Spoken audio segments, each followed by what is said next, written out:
Bienvenue dans ce nouveau billet de la Bourse sans stress, donc en date du 10 février 2023. Alors ça va être un numéro un peu spécial, on va faire un peu de pédagogie, etc. Mais c'est pour ça, c'est un numéro spécial. Cependant, vous savez comme quoi nous proposons une formation présentielle sur les options. Alors pas les options binaires, comme certains le confondent, mais les options américaines, donc qui commence le 1er avril, et c'est pas une blague, le 2 avril, ce sera donc un dimanche, et le 3 et 4, donc lundi, mardi, puisqu'il y aura une partie pratique, et pour ce faire, il faut que les marchés américains soient ouverts. Pour présenter, nous allons proposer de nouveau deux webinaires. Le premier, c'est le 1er mars à 21h heure de Paris. Si vous souhaitez avoir le lien, vous envoyez à la Bourse sans stress un petit message et vous aurez ce lien donc du webinaire. Deuxième webinaire que nous proposons, c'est le 16 mars, donc à 21h, toujours heure de Paris. Je vous rappelle, c'est un numéro spécial et il va y avoir des surprises. Alors je vous ai dit comme quoi effectivement ce billet était différent. On va évoquer maintenant le trading entre ce qu'on appelle les professionnels par rapport aux individuels, c'est-à-dire des particuliers. Alors d'abord en termes d'expérience, les traders professionnels sont formés. Je suis désolé, on n'est pas comme ça, trader, on se forme. Spécialistes formés sur les marchés financiers et depuis un certain nombre d'années, ce qui forge encore plus l'expérience sur les marchés financiers et en plus la maîtrise des outils de trading entre les choses à voir et les choses à moins regarder. Parce que le but, on peut avoir un écran qui ressemble à un tableau de bord d'un 747, mais c'est pas ça qui va vous donner les solutions. Plus c'est clair et plus ça fonctionne. Concernant les particuliers, ils peuvent avoir les mêmes compétences. C'est prouvé. Je me souviens d'un salon donc sur le trading où il y avait Jean-Pierre Gaillard, bien connu. Alors bien entendu, ceux qui sont tout jeunes, bien entendu, ils suçaient encore leur biberon à cette époque-là. Mais Jean-Pierre Gaillard et Romain de la Crétaz qui nous avaient montré et démontré comme quoi effectivement un trader particulier pouvait avoir des performances supérieures à un trader professionnel. Et nous allons avoir quelques exemples. Mais bien entendu, le particulier doit accepter de se former. Et la formation, c'est pas forcément quelque chose de gratuit, n'en déplaise à certains. Par contre, au bout d'un certain temps, on peut voir que la compétence technique d'un individuel peut être équivalent et parfois supérieur à un professionnel pour une simple raison. C'est que le professionnel, on va lui donner une tâche bien précise. Alors que l'individuel, le particulier, peut toucher des secteurs différents. Que ce soit les secteurs, bien sûr, par rapport à la roue sectorielle, mais que ce soit également des produits, par exemple les options, les actions, que ce soit les futurs, que ce soit le forex. Donc, là aussi, on peut avoir des particuliers qui superforment des professionnels.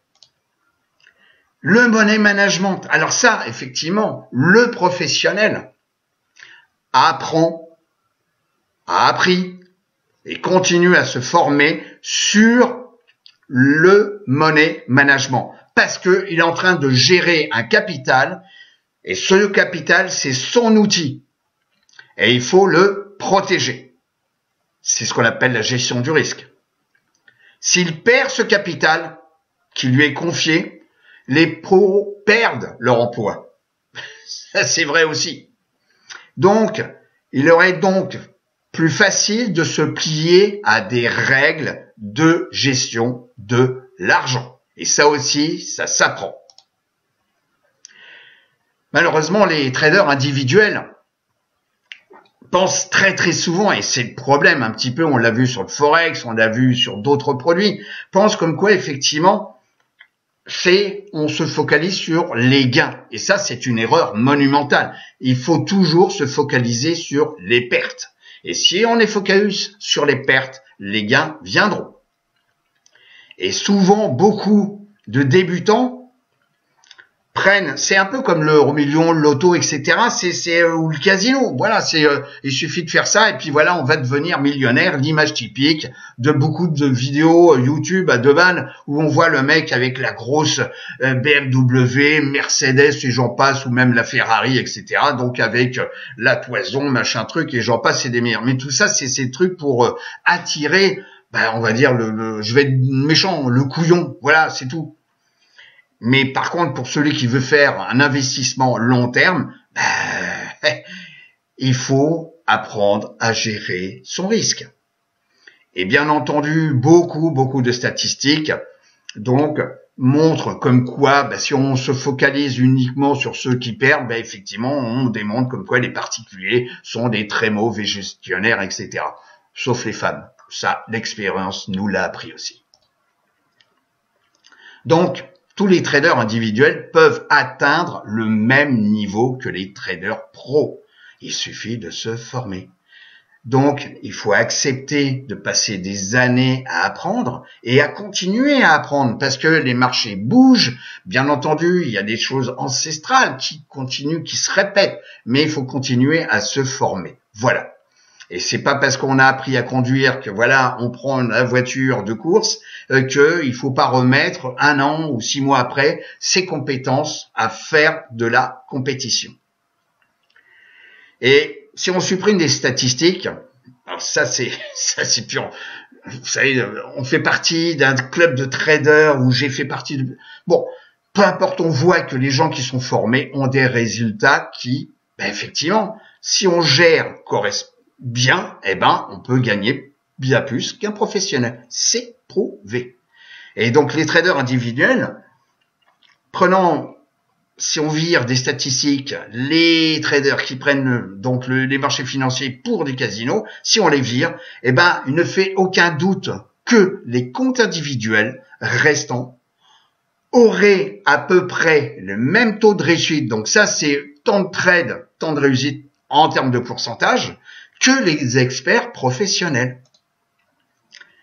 Les traders pros sont confrontés à la problématique. Alors ça, c'est pour ça qu'il y en a certains, je vais pas nommer son prénom, machin truc et tout, mais comme il me parle, machin truc, mais c'est à mourir de rire. Le mec, il a aucune compétence. Le seul truc, il est en train de montrer un document AMF et tout, mais le mec, il a jamais fait de trading. Ça, c'est une certitude.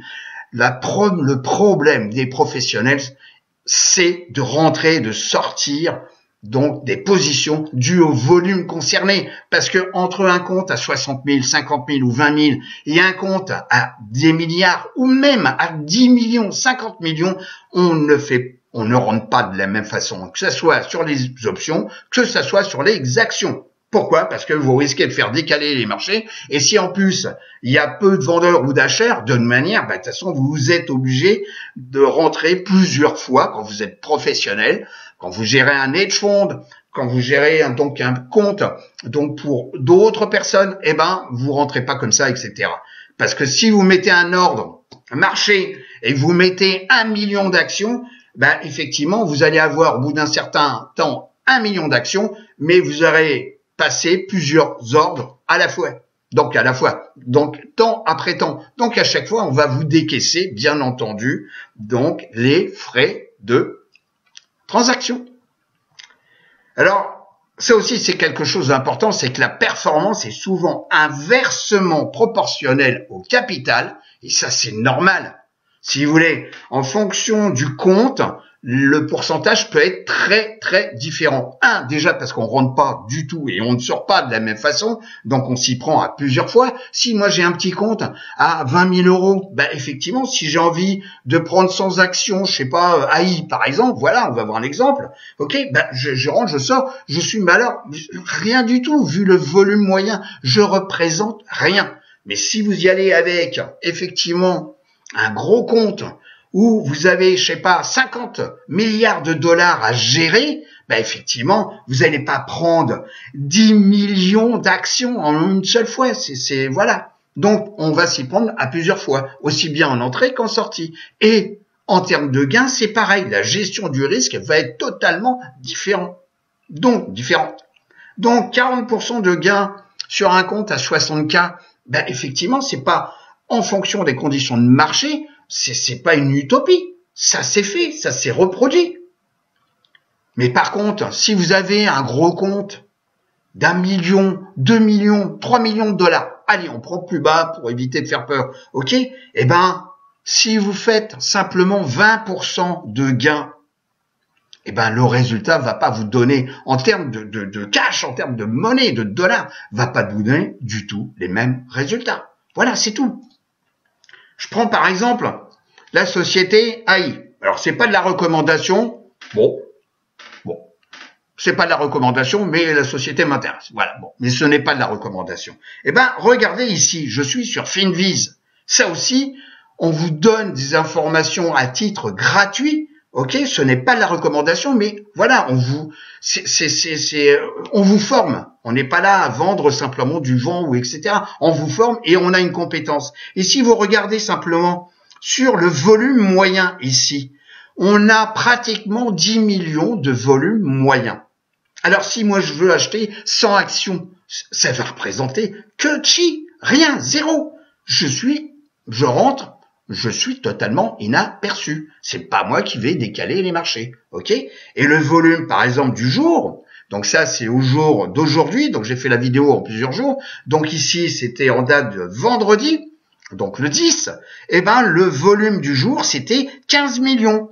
Donc, ça veut dire qu'on avait un volume plus important que le volume moyen. Donc là, ceux qui veulent rentrer, les institutionnels, qui veulent rentrer sur cette société AI, qui est en rapport avec l'intelligence artificielle, eh ben, ils y vont plusieurs fois. Voilà, ils y vont pas en une seule fois. Parce qu'ils vont tellement faire décaler les... Et puis en plus, le carnet d'or leur permet pas de rentrer. Si maintenant on regarde avec donc TradingView, eh ben, on le voit bien. Regardez ici, c'était à la date où on a ici, donc, le haut, hein, on a fait un plus haut en tous les cas en termes de clôture depuis un temps certain, ok? Eh ben ici on avait, c'est simple, un volume moyen ici en bleu, ouais, volume en bleu ici, on a pratiquement 19 millions de volume, donc de shares, d'actions échangées moyens par jour. Et là, rien que ce jour-là, on a pratiquement 5 fois plus. 104 millions. J'enlève ce qu'il y a derrière. 104 millions. Donc effectivement, si je viens, moi, intervenir avec 10 millions de shares que je souhaite acheter, ben bien entendu, ça représente 10%. Donc je vais avoir une influence. Alors imaginez celui qui va rentrer avec 50 millions. C'est la moitié donc du volume échangé dans le jour. Donc vous allez faire décaler le marché. Donc les institutionnels, les hedge funds sont obligés de s'y prendre à plusieurs fois. Donc c'est pour ça que parfois, donc des institutionnels ont une performance en pourcentage sur une année qui est inférieure à un trader individuel. Voilà. Il n'y a pas de magie, il n'y a pas d'escroquerie. Mais le tout, c'est de comprendre les marchés et d'avoir fait du trading. Alors où est-ce que nous en sommes donc le lundi 13 donc février 2023. Oui, j'ai fait la vidéo en plusieurs fois. Alors, une nouvelle de Fitch, bon, qui concerne la Chine. Donc, c'est quand même un moteur aussi pour l'économie américaine. Fitch qui prévoit peut-être une croissance de 5% pour l'année 2023. Concernant le dollar index, donc le dollar, on voit ici, nous sommes en bougie donc hebdomadaire, avait bien monté jusqu'à un moment donné où on est arrivé ici un top. Et depuis ce moment-là, le dollar a baissé par rapport à un ensemble, donc un panel de devises. Là, on est en train de jouer avec la moyenne mobile 10 semaines. Alors demain, c'est un autre jour. Mais en tous les cas, vous voyez, on avait eu ici donc la tentation de tester des niveaux déjà rencontrés préalablement. Est-ce qu'on repart sur un rebond de la devise américaine? Bah, il faut savoir patienter. Alors le pétrole, même chose, vous voyez, on avait bien monté et puis réaction, on avait cassé ici la 50 semaines. On joue ici donc avec la 10 semaines. Cependant, on est toujours au-dessus de la 200 semaines. Alors ici, c'est une période de congestion. Bon, toutefois, un pétrole pas trop cher est quand même un bon élément pour l'inflation et pour l'économie américaine. Le VIX, après un test ici, donc on est en bougie, donc journalière. Après un test ici de la zone des 18-40, donc on arrondit autour des 19, qui est une zone de support. Bon. On a tendance à retester ici la moyenne mobile 50. Cependant, hier, donc à la clôture, le 13 février, on a clôturé légèrement en dessous. Bon, donc je vous rappelle, on voit ça pendant la formation, il y a des choses à pas faire quand le VIX est autour ou en dessous des 20. Alors, fait longtemps qu'on l'a pas vu celui-là, donc c'est la volatilité de la volatilité divisée par la volatilité, donc le VIX. Alors, même chose, quand vous avez une volatilité de la volatilité qui a une tendance à croître au-dessus et d'une façon plus conséquente que la volatilité, puisque c'est une division, généralement, c'est bon signe. On est au-dessus de la moyenne mobile ici, donc 50D. Et quand on est au-dessus de la moyenne mobile 50D, c'est un point également positif et on est également au-dessus des 4. Bon. Si je compare, par exemple, simplement, si je regarde par rapport au SP500, donc on voit que le VVIX divisé par le VIX, quand il croît, généralement, on est dans le bon sens dans l'indice SP500. Alors, la volatilité, donc, à 3 mois par rapport à la volatilité à 6 mois. On l'a déjà vu, je me répète, pour ceux qui connaissent pas, effectivement, la peur moyen terme est toujours plus importante que la peur court terme. Bon, c'est un facteur humain. Quand vous avez la volatilité, donc 3 mois court terme, qui est prépondérante sur la peur moyen terme, c'est qu'il y a, il y a un lézard quelque part. Bon, pour l'instant, vous voyez comme quoi nous sommes comme dans des zones, on va dire, tranquilles. Cet indice est important, c'est le pourcentage donc des sociétés qui composent le SP500 et dont le cours est au-dessus de la moyenne mobile de 100 jours. C'est S5TH. Et on voit qu'ici, donc, nous avons pratiquement, j'arrondis, 70% de sociétés composant le SP500 dont le cours est au-dessus de la moyenne mobile de 100 jours. Croyez-moi, cette moyenne mobile de 100 jours, tout le monde la regarde. Ça aussi, c'est un indicateur positif. Alors, le put-call ratio sur les equities. On a eu de la peur, on achète donc des puts dans un cas bien spécifique et on achète des calls dans un cas bien spécifique. Je vais pas me répéter, j'en ai déjà parlé, on voit ça pendant la formation sur les options. Donc là, on a quand même plus de gens qui achètent des calls que de gens qui achètent des puts. Donc là aussi, je dirais, c'est une tendance positive.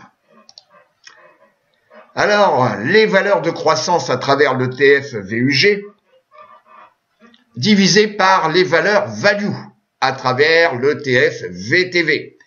Eh ben, à un moment donné, les valeurs de croissance, donc Apple, les valeurs technologiques, avaient donc le vent en poupe jusqu'à une certaine époque où effectivement nous étions dans un rectangle de congestion. Nous l'avons cassé et nous sommes revenus ici tester la zone des 1,65. Je vous rappelle, c'est une division. On l'a même cassé. Ici, on est revenu tester des zones déjà travaillées ici, dans le temps passé. Et puis, rebond. Et on est repassé au-dessus des 1,65, qui est une zone de support résistance. La comparaison des 4 indices, donc à travers 4 ETF, donc SPY, DIA, QQQ et IWM, qui est le Russell 2000. Nous sommes sur 6 mois. Sur 6 mois, il n'y en a qu'un seul qui est positif, c'est le Dow Jones Industrial. Bon. Cependant, on voit comme quoi, après avoir tapé des plus bas ici, bon, qu'on retrouve ici, nous avons les indices qui accélèrent sacrément.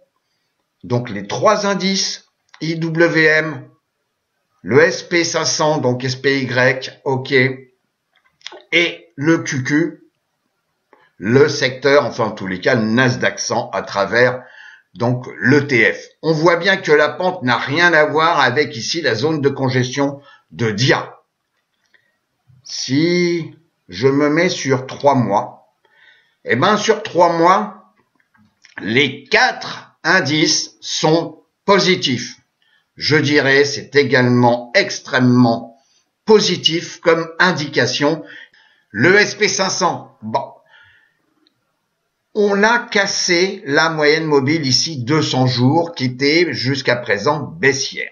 Nous étions ici sur un canal donc baissier après une longue phase de progression ici. Et on a ici clôturé donc au-dessus de mon petit fil conducteur la moyenne mobile ici 10 jours.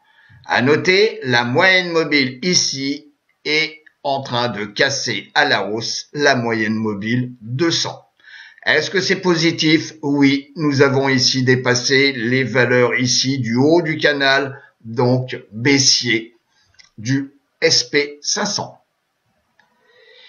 Le Nasdaq 100, eh ben, je dirais que quoi, c'est une trombinette qui ressemble étrangement au SP500.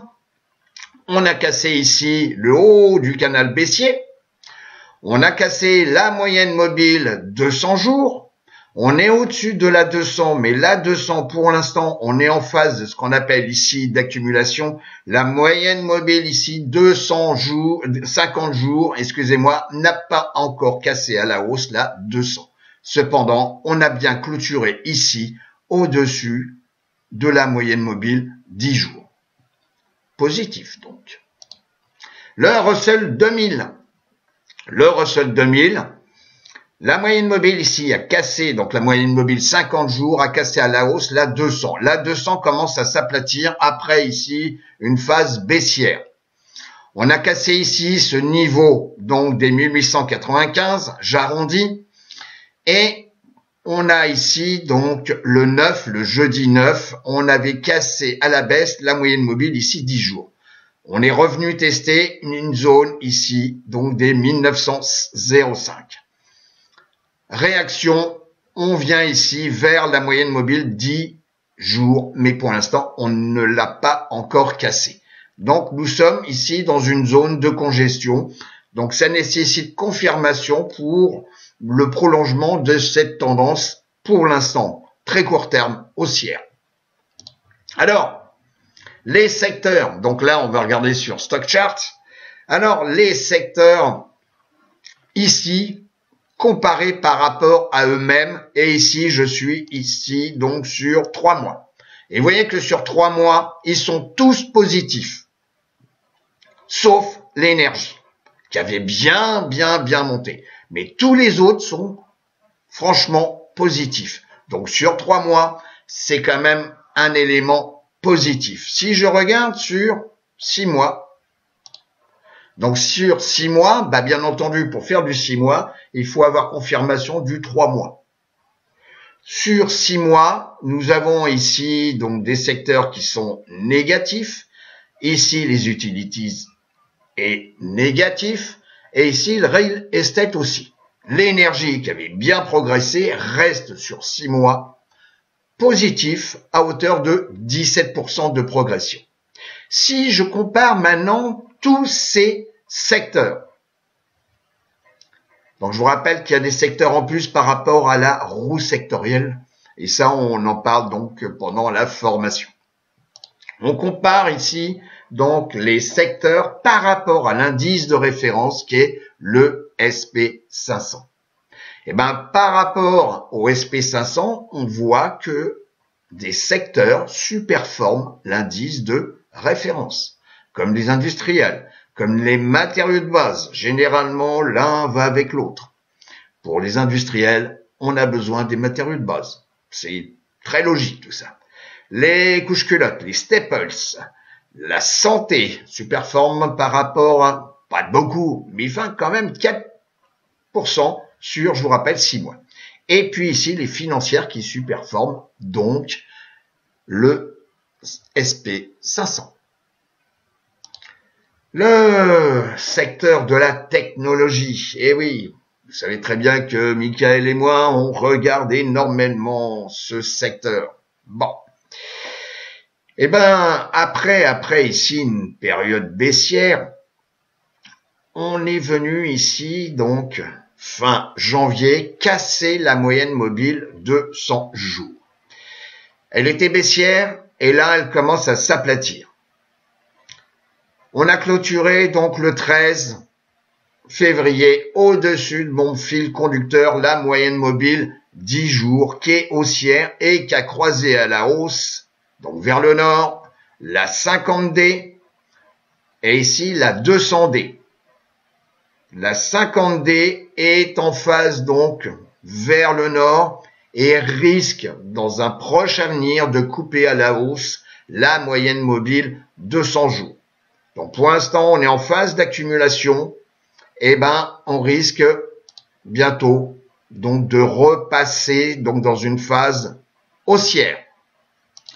Les semi-conducteurs, eh ben, nous étions dans un canal baissier depuis, comme on dit, un temps certain. Vous voyez, depuis décembre 2021, on était dans un canal baissier. On a cassé le haut de ce canal baissier. On est venu tester la 200. On casse la 200. On clôture ici au-dessus de la moyenne mobile 10 jours. Et la 50 vient de croiser à la hausse la 200. Et la 200 commence à s'aplatir.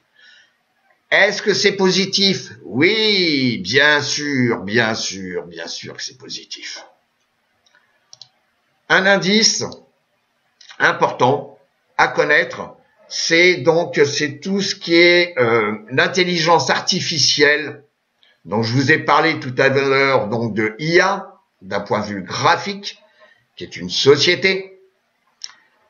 Et l'indice de référence, c'est sur le Nasdaq, donc intelligence artificielle, NQ Intel. Nous sommes en bougie journalière. On voit ici que nous avons cassé la 200. La 50, la moyenne mobile ici en noir, 50D, s'apprête à croiser vers le nord la moyenne mobile 200 qui elle-même commence à s'aplatir. On avait clôturé ici au-dessus de ma moyenne mobile, mon petit fil conducteur, la moyenne mobile 10 jours. Ici, on est venu tester donc un niveau de Fibonacci. Donc ici, 100% de l'élongation et ici, on retrace à 0,236. Aujourd'hui, on va voir le 14, mais cependant, est-ce que ce niveau va servir de support pour une continuation?